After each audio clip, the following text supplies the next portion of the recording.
porque ya saben que estamos a jueves. Los jueves es un día muy especial y no por poca cosa, sino porque es jueves de Rincón Literario. Chema Contreras, muy buenas. Muy buenas, muy buenas. Aquí estamos de jueves, como tú dices, mágico y bueno, también en algunos sitios como mucho más mágico sin entrar en profundidades, porque hay un puente a la vista. Y digo sin entrar en profundidades... no sé yo qué decirte, si hay o no porque hay. lo vamos a dejar ahí. No, vamos a ver, puente es la gente... que sigue trabajando, que seguimos trabajando, pues tenemos esos 3 días ahí de, vamos a decir, de respiro, y nada más, ya digo, no vamos a entrar en más complicaciones porque no es nuestro tema. No vamos a meter el lío, que en bastantes líos nos meten ya los demás. Sí, señorita.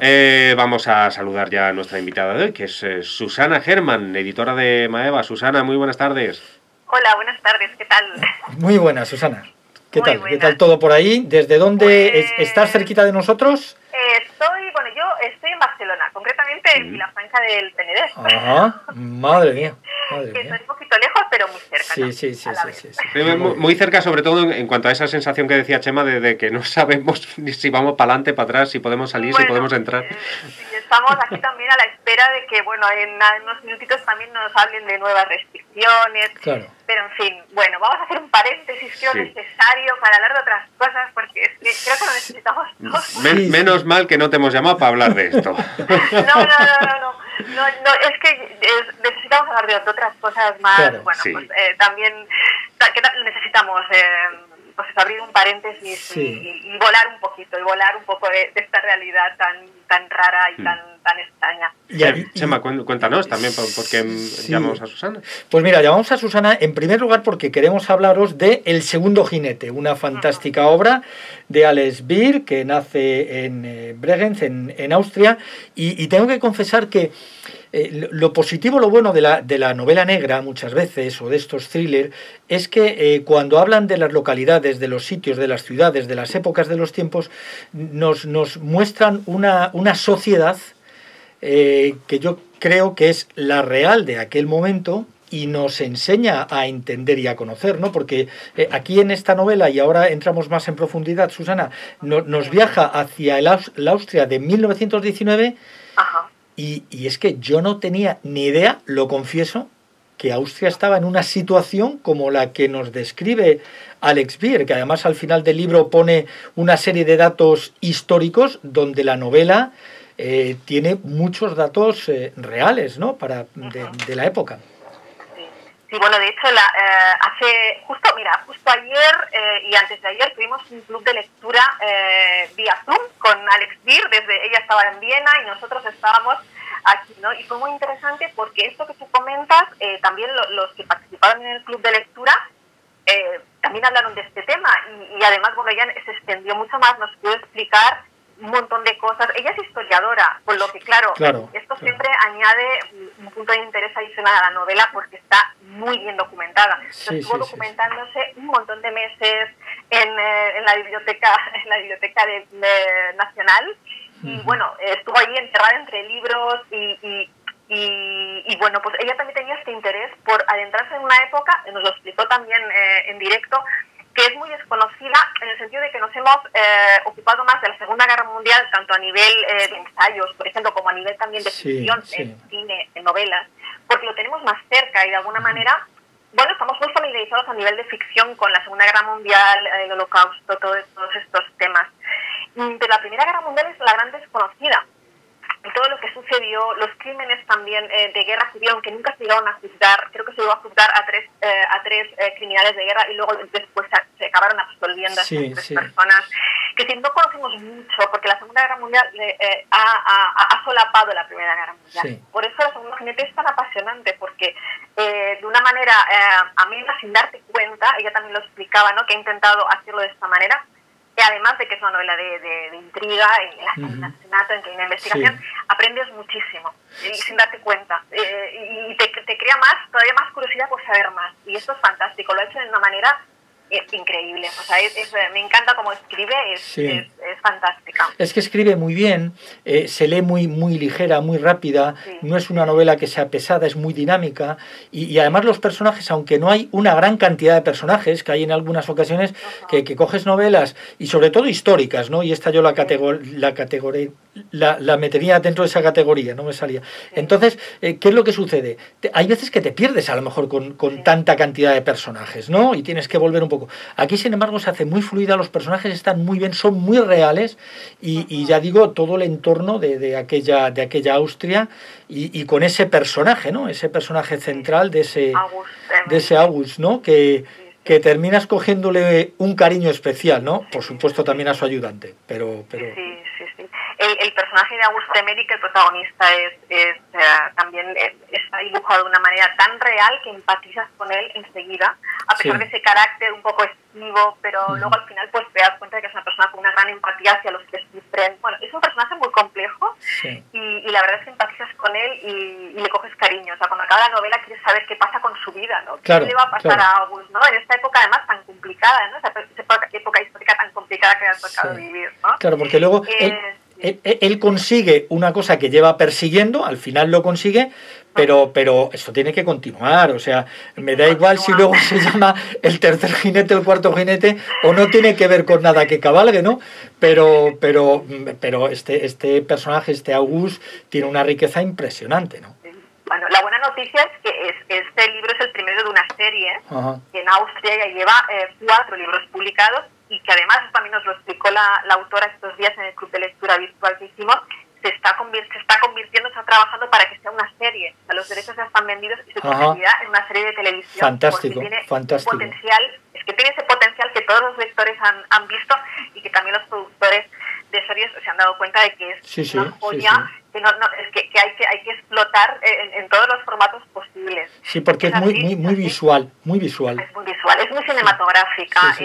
Viena, bueno, es que yo no he estado nunca en Viena, era de los lugares pendientes que tenía, que ahora, bueno, tardará un poquito en que pueda cumplirse ese sueño de ir. Sí, pero hay que visitarlo, hay que visitarlo. Hay que visitarlo, y él nos contaba también estos días, pues eso, que Viena es una ciudad que hace apenas un siglo estaba en la ruina absoluta, y esto para los que hayan viajado, o bueno, simplemente con que bueno, la imagen que tenemos de Viena, incluso para los que no hemos estado allá, es una ciudad esplendorosa, con unos edificios espectaculares, una arquitectura, unos cafés, librerías. Bueno, pues hace un siglo esa ciudad estaba en la ruina más absoluta, ¿no? Claro. En la ruina absoluta moral, económica, con enfermedades, plagas, de todo tipo bueno, la pobreza estaba devastada, ¿no? De ahí que luego, bueno, la Segunda Guerra Mundial de alguna manera pues casi era inevitable, ¿no? Por toda esta situación de pobreza extrema y de necesidad. ¿Y cómo? No, te decía, ¿cómo una editorial, como puede ser el caso de Maeva, descubre, localiza una novela fuera de aquí y bueno, y se decide a publicarla, ¿no? Porque gracias a Maeva conocemos este trabajo de Ales Beer y conoceremos más de ella. Bueno, pues esta novela en un principio se publicó en Austria y tuvo mucho éxito. Alex Beer es una autora que además es muy prolífica, que también escribe guiones de televisión, bueno, no para, ¿no? Es muy creativa. Entonces, primero se publicó en Austria y después se tradujo al inglés. Cuando se tradujo al inglés, digamos que bueno, ahí es donde entró en nuestro radar. Al haber visto esta novela con este título tan sugerente, el segundo jinete, que se refiere al segundo jinete del Apocalipsis. Los jinetes del Apocalipsis, que es el de la guerra, ¿no? El que trae la guerra y la destrucción. Nos parece muy atrayente. Y después, bueno, pues esa traducción al inglés hizo posible que pudiéramos leerlo.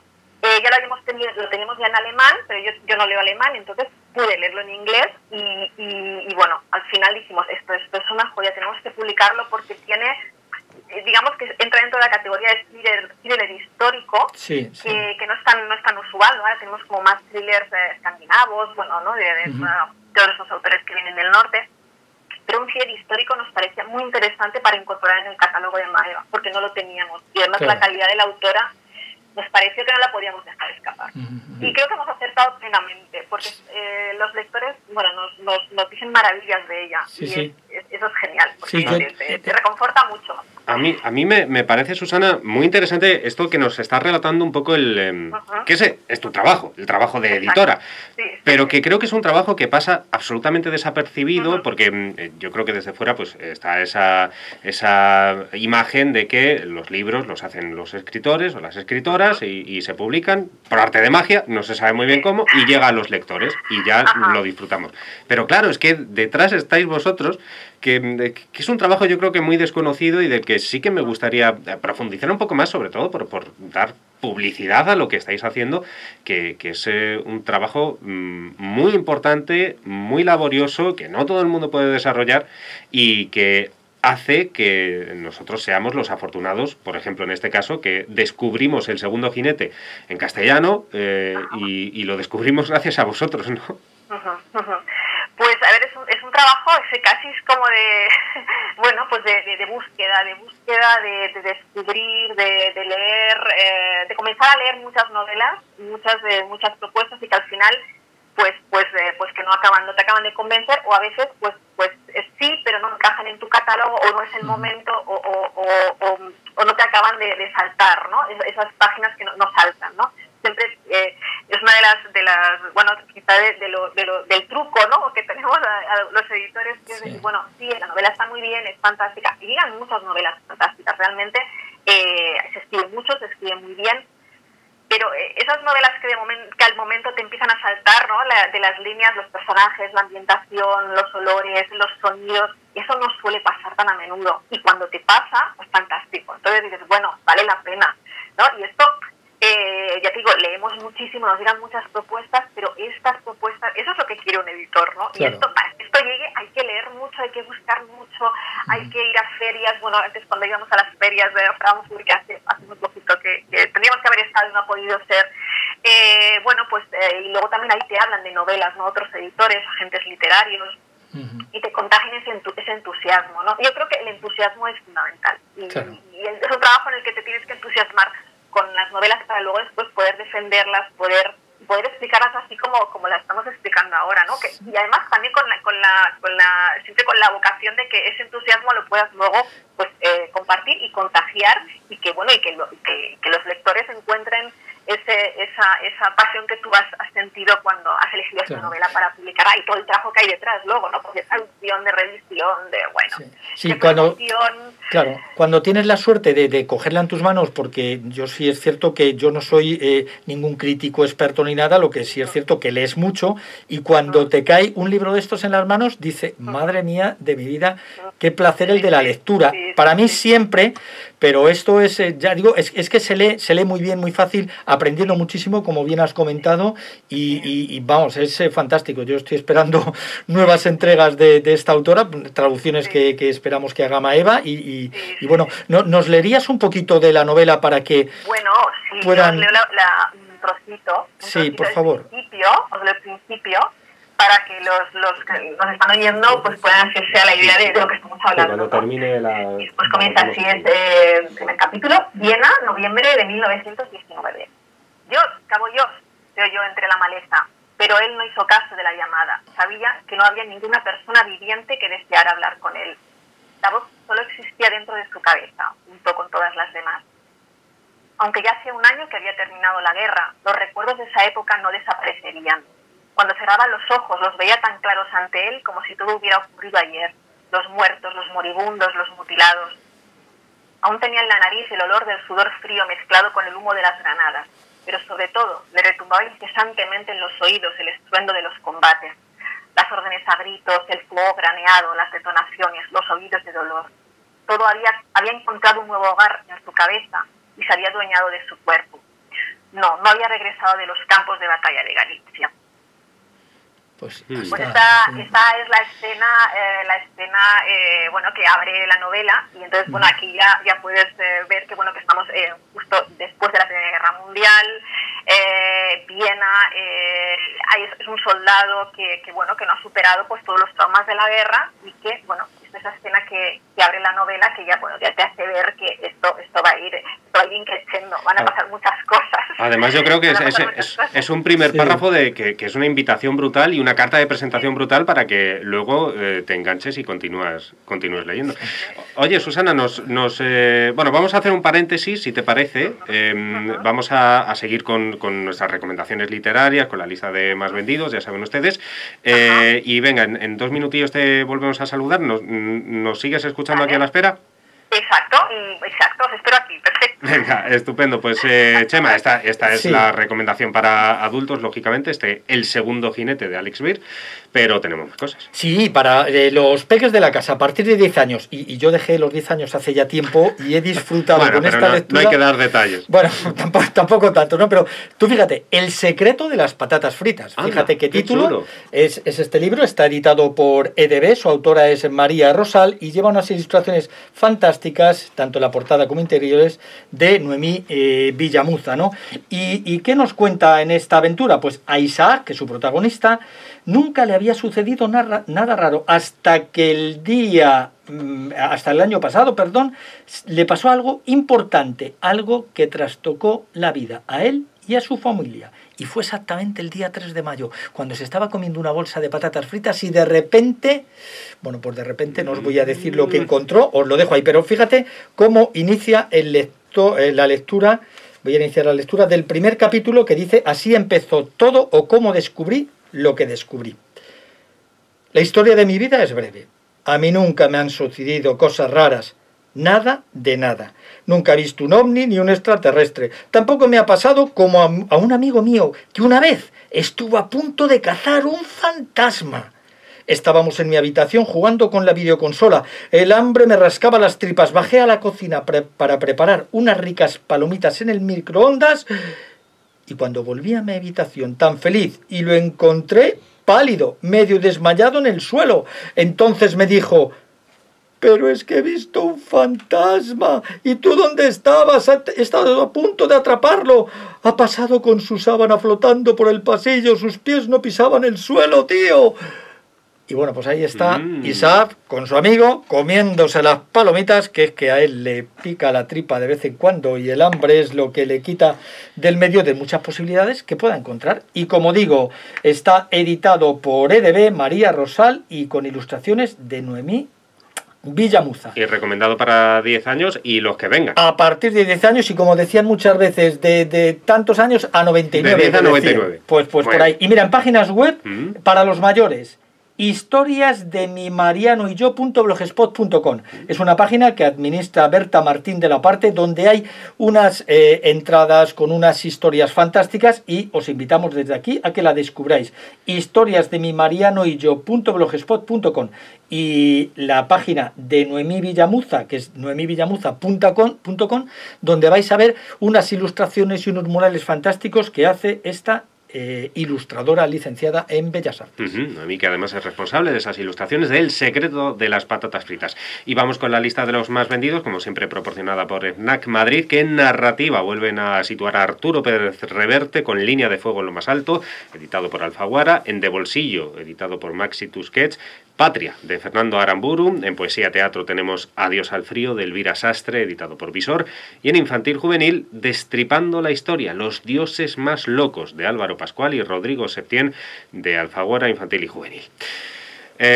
Pues ahí seguimos con el segundo jinete de Maeva, que ha sido traducido por Mar Jiménez Buzi, y hablábamos de la figura de los editores, en este caso de una editora, como es tu caso. También es importante la función de los traductores, ¿no? Que normalmente no se dice. Nosotros procuramos decirlo siempre que la obra es traducida, y bueno, pues es importante también esa figura, ¿no? Para darle pues esos giros que a lo mejor en este caso en austríaco son de una forma y trasladados al castellano serían de otra, ¿no? Es importante. Es muy importante. Además, también destacar sobre todo el papel de los traductores, que a veces nos olvidamos, ¿no? Que son casi coautores, ¿no? En el caso de una buena traducción, una mala traducción puede arruinar una novela, claro. Y una buena traducción bueno, pues la pone justo en el lugar que merece. En este caso, Marc ha hecho una traducción fantástica. Además, bueno, pues para el editor, además, tener un traductor en el que confías plenamente es una tranquilidad, porque sabes que bueno, que la novela no va a perder, es más, va a ganar, ¿no?, en la traducción, y es muy importante. Además, bueno, bueno, depende del traductor, además, le va a dar bueno, pues un aire u otro, y esto el editor lo sabe, y en este caso Marc, pues bueno, cuando empezamos a leer la traducción dijimos, bueno, fantástico, qué bien, ¿no? Sí. Todo el potencial de la novela hasta aquí, no se ha perdido nada en el camino de la traducción, y es fantástico, ha hecho un muy buen trabajo. Aparte de esta novela, ¿qué otros proyectos así iniciales? Porque con todo esto de la pandemia supongo que las editoriales, y en este caso hablamos con Maeva, ¿no? Ha sido tremendo, ¿no? Porque antes comentabas, se va a las ferias, no se ha podido ir a las ferias, no se pueden hacer presentaciones de libros, o las que se hacen al ser con aforos reducidos, casi en ocasiones, y lo digo así sinceramente, casi no merecen la pena, lamentablemente, ¿no? Porque está bien la gente que vaya a ir, pero a lo mejor tienes un aforo donde van a ir 15 o 20 personas porque no pueden ir más, ¿no? Bueno, también, o sea, uno de los temas que se ha notado también con todo el tema de la pandemia es que, bueno, el mundo de los lectores, de las editoriales, de los libreros, hemos hecho, no sé en otros sectores, porque no los conozco, yo conozco este que es en el que estamos hace ya muchos años, pero hemos hecho una especie como de comunidad, ¿no? Y esto se nota, o sea, es verdad que las presentaciones presenciales, bueno, pues han perdido un poco de empuje. Yo he ido a alguna, y sobre todo cuando hacía buen tiempo al aire libre, y fue una gozada, o sea, fue una gozada porque lo echaba de menos. Y lo que pasa es que, claro, ahora con todo lo que está pasando, seguramente esta posibilidad se va a acabar por completo, ¿no? Pero lo que sí quería resaltar es que durante la pandemia y durante los peores momentos del confinamiento, y ahora que continuamos en esta situación, sí que la comunidad lectora, bueno, pues está demostrando que estamos todos ahí, que somos, bueno, pues unos apasionados bueno, nosotros, los editores, del trabajo, y los lectores de las lecturas, los libreros también de su trabajo. Y entonces, bueno, se están creando nuevas maneras de seguir comunicando, porque claro, de seguir comunicando lo que hacemos, de seguir entusiasmando, porque tanto el trabajo del editor como del escritor es muy solitario, ¿no? Del traductor también, por supuesto, de todos los que intervienen en el proceso del libro, que luego necesitamos explicarlo, necesitamos comunicarlo, ¿no? Y bueno, estamos encontrando nuevas maneras, ¿no? Como os comentaba antes, estos días hemos hecho un club de lectura con la autora, y ha ido fantásticamente bien, o sea, vernos las caras, poder hablar, bueno, pues aunque sea de manera virtual, ha sido pues bueno, pues como un bálsamo en estos tiempos, ¿no? Yo fíjate, Susana, que yo creo que precisamente si algo bueno, de lo poquito bueno que estamos sacando en estos meses de pandemia, es lo de las nuevas tecnologías, que, a ver, las nuevas tecnologías no han mejorado de hace 2 meses, quiero decir, siguen siendo las mismas nuevas tecnologías que había el año pasado, por ejemplo.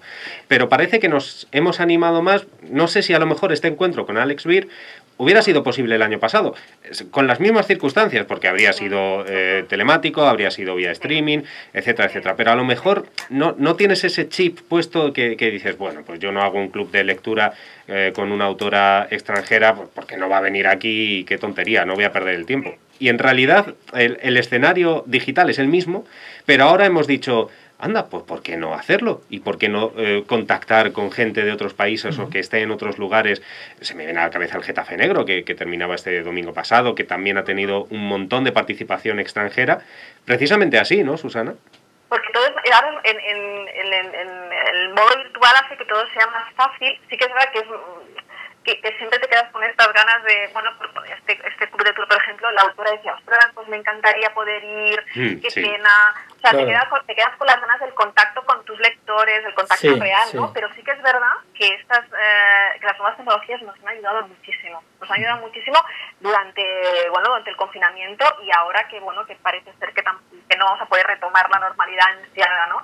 Y creo que nos han hecho un favor estupendo, y han facilitado mucho las cosas, y luego también han hecho que nos acerquemos más, ¿no?, a los autores, a pedirles, harías esto, y todos encantados de poder colaborar con este sentido de comunidad, los libreros igual. y decir, todos estamos poniendo nuestra parte para no perder este trabajo, ¿no? Que este trabajo no se pierda. Y luego muchas veces, claro, cuando hablamos desde aquí que somos muy pesados en Rincón Literario de Ser Madrid Sur y seguiremos siéndolo durante mucho tiempo, porque hay una cosa importantísima, y ahora en este tiempo que estamos confinados, que no nos queda más remedio que además, la posibilidad que te dan los libros de viajar